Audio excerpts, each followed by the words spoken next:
The next step is to shade in the eyeball. Now we're going to start with the upper portion of the eyeball and fill in this dark area here, leaving the highlights untouched. So I'm just going to take my HB pencil here and fill in this area. Now because in the reference we have this sort of fuzzy, messy effect in the highlighted area, when I shade in this upper portion, I'm going to use an up and down stroke with my pencil to create that sort of messy ray-like effect. So I'm not using too much pressure here. I just want to put in a preliminary base tone, and then we can darken it later as we see fit. But for now I'm just keeping my touch light and going up and down.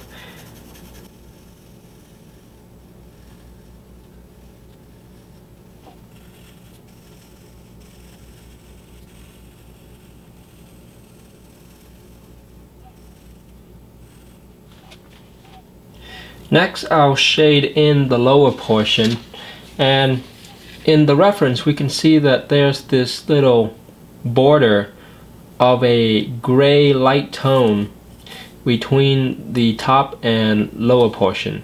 So I want to sort of outline this little gray portion there and give it a lighter tone when I'm shading. Okay, so it starts out thick and then becomes thinner, and then it gets dark right here. Okay, and now we'll shade in the lower portion.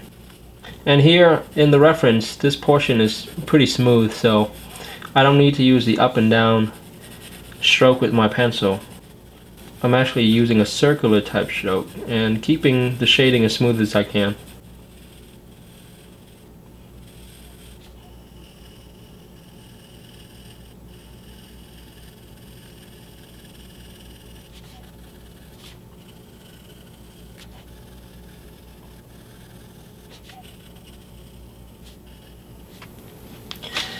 Next, we're going to put in the little highlights on the edge of the eyeball here, and the one running along the bottom, and also this little highlight here in the tear duct. So we're going to outline that on the reference, on the drawing. So we'll put in a light outline of that light spot as a smaller highlight right there, and then we'll draw in the eye duct highlight.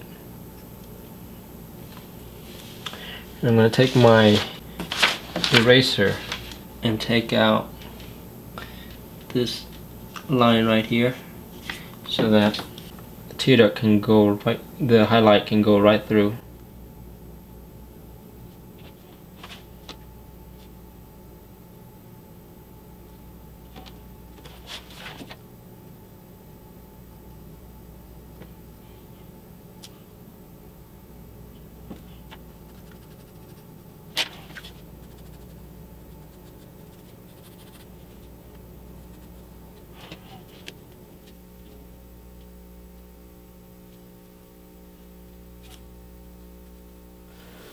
Okay, so I created a little space for the highlight right there, and I used the thin edge of my kneaded eraser to clear out some of the graphite. And now we're going to shade in the dark area.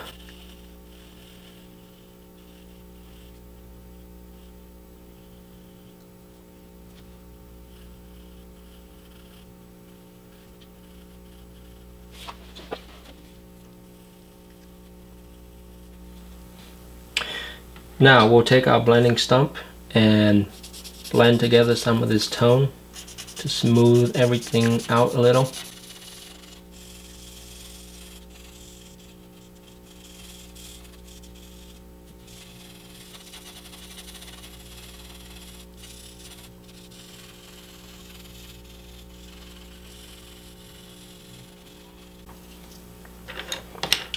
And we'll also add some tone up here to fill in this dark area on the reference.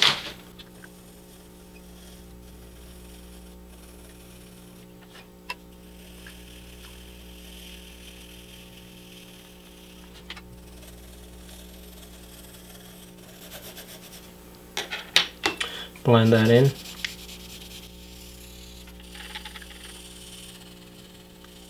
Now I'm going to go over this top portion once again with a slightly darker tone, again using the same pencil stroke that I used before.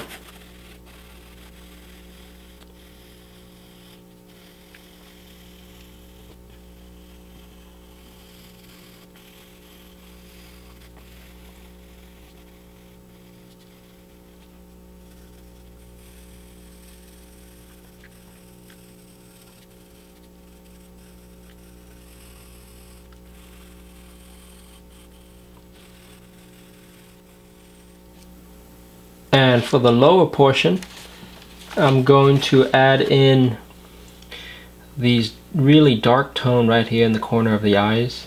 We have this one that sort of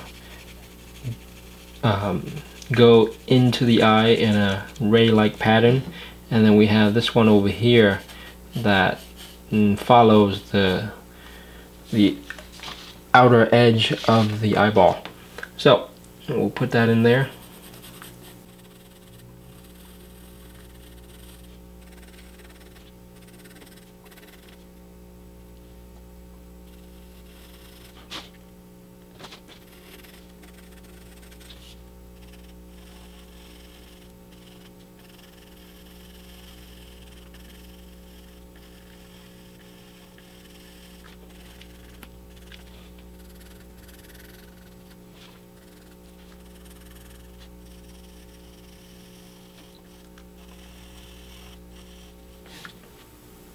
Okay, so I use sort of a horizontal pencil stroke that goes into towards the center of the eye in a ray-like pattern, just like this.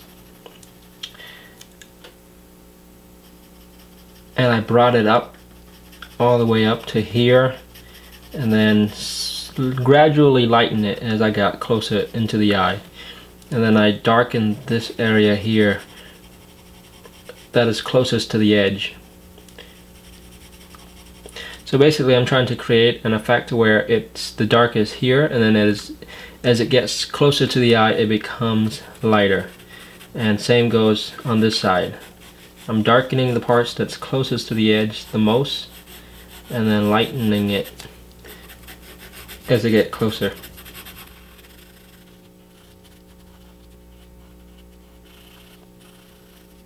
Okay. Alright, and then we'll take our blending stump and blend it a bit. Again, I'm blending it using the same direction as my pencil stroke, so that we have that round curve-like effect with the eyeball. And then for up here, we use an up and down stroke. And as I'm blending, I'm gonna let the total line go past the line a tad bit into the white part to create sort of a light gray tone that goes into the center every once in a while, just to add to that sort of chaotic effect. And then I'm going to take the total on and very, very lightly put in a gray tone in this white line right here, because in the reference that line is not as bright as the highlight, so we need to establish that contrast by shading it in. And now that we've shaded in, it sort of blended in a little bit too much, so I'm going to take my pencil and create a little bit of contrast again.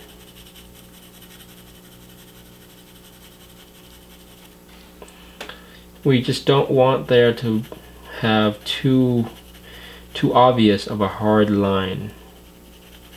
So when I add in this contrast, I want to make sure that I camouflage it into the rest of the eyeball by shading it, using some gradual blend to mix it in.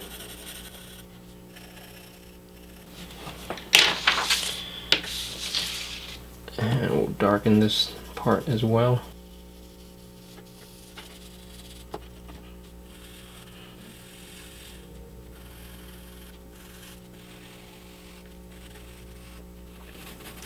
Now I'm taking my pencil and adding in some really dark up and down lines into this top part of the eyeball here. Again, trying to create that messy ray-like effect. Okay. And I noticed that here in the reference, this side here of the eyeball is pretty dark for a big chunk of it, so I'm going to try to match it here in my drawing. Okay. Now I'll take my kneaded eraser and take the blending stump and sort of blend it in a tad bit here. So I'm sort of blending into the highlight. And then I'll take my kneaded eraser, form a sharp edge, and go in and pick up the highlight. Except I'm going to leave in a little bit of that gray tone here and there.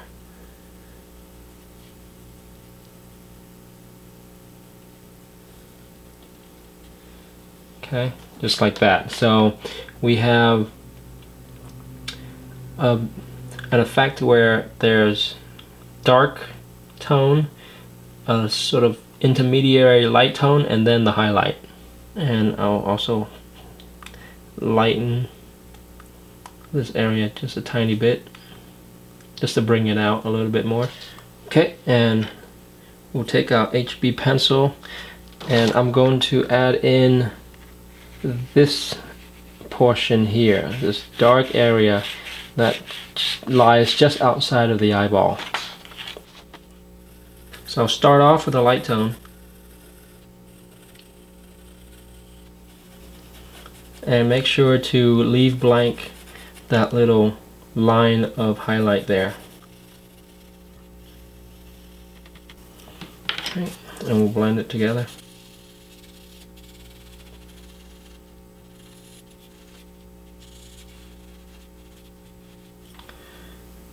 And then I'll darken this area to match this tone here.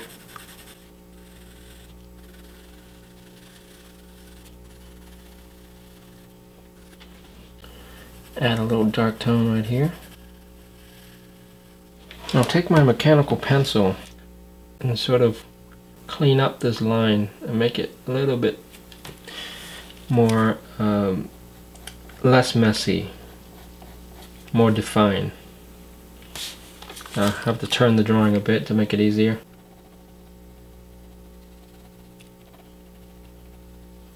We'll add a little definition here as well.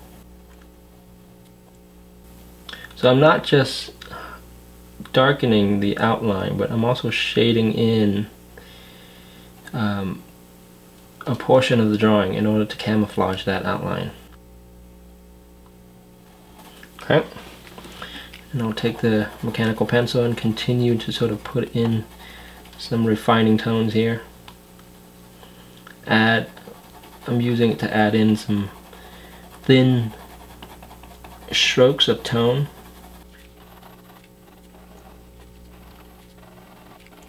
The thin lead of the mechanical pencil tends to add a nice refining effect to everything.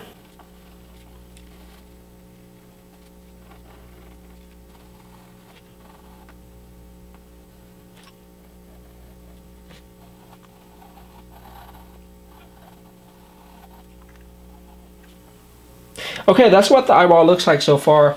It still looks a little off standing there by itself, but once we fill in the surrounding details, the drawing is really going to come together. So, but for now, go ahead and shade in the eyeball for your drawing, and then I'll see you in the next lesson. Thank you so much for watching. I hope you enjoy this video. And if you'd like to learn more about drawing animal portraits, please check out my brand new home study course on how to draw animal portraits. In it, you'll learn all the techniques for drawing fur and all the parts of an animal portrait, and by the end of the course, you will have drawn a complete animal portrait from start to finish, just like this one here. So to learn more about this course, please just click on the link right below this video. And as always, for more free lessons and tutorials, please visit mydrawingtutorials.com. Thank you and happy drawing!